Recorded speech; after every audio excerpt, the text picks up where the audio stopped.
تبدأ الحلقة بلقطة متوترة تجمع أليا وريا في غرفة مغلقة، وهما تتحدثان بصوت منخفض وحماس شرير يلمع في أعينهما. كانتا تخططان لقتل براتشي بطريقة لا تثير أي شكوك، وقررتا الاستعانة بالمجرم المعروف نيك الذي يتمتع بسمعة سيئة وخبرة في تنفيذ الأعمال القذرة مقابل المال.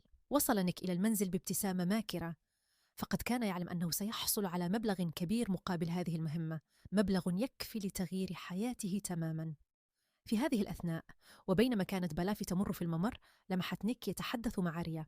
توقفت وسألتها باستغراب: من هذا الشخص؟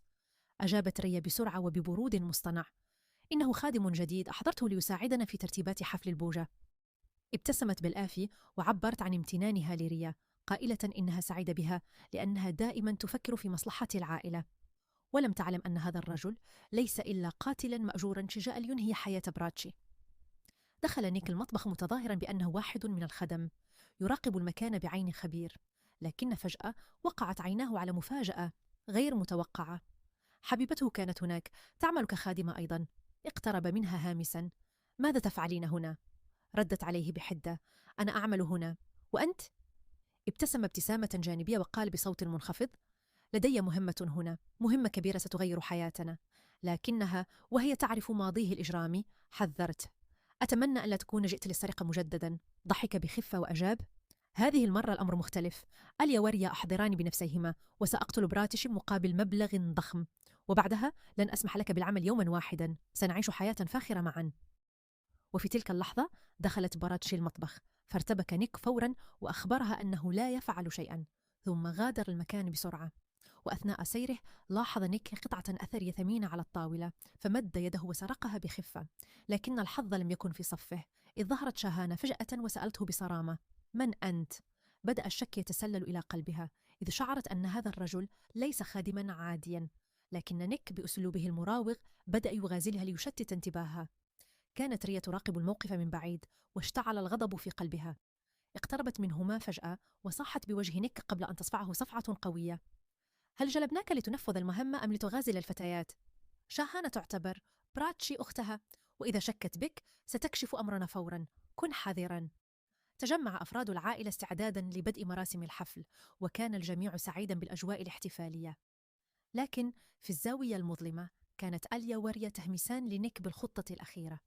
قالت أليا بصوت جاد: ستكون الوفاة على شكل حادث، ستقطع الحبل الممسك بالثرية الضخمة لتسقط مباشرة على براتشي أثناء الحفل.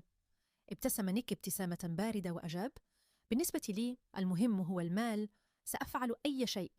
اصطحبته أليا إلى الطابق العلوي وسلمته سكينا موضحة: عندما أخبرك أن براتشي تقف أسفل الثريا، اقطع الحبل فورا.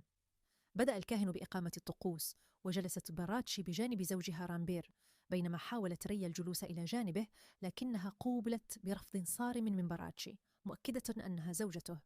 بالآفي التي كانت تراقب الموقف شعرت بالغضب من رامبير لأنه تجاهل طلبها بالابتعاد عن براتشي.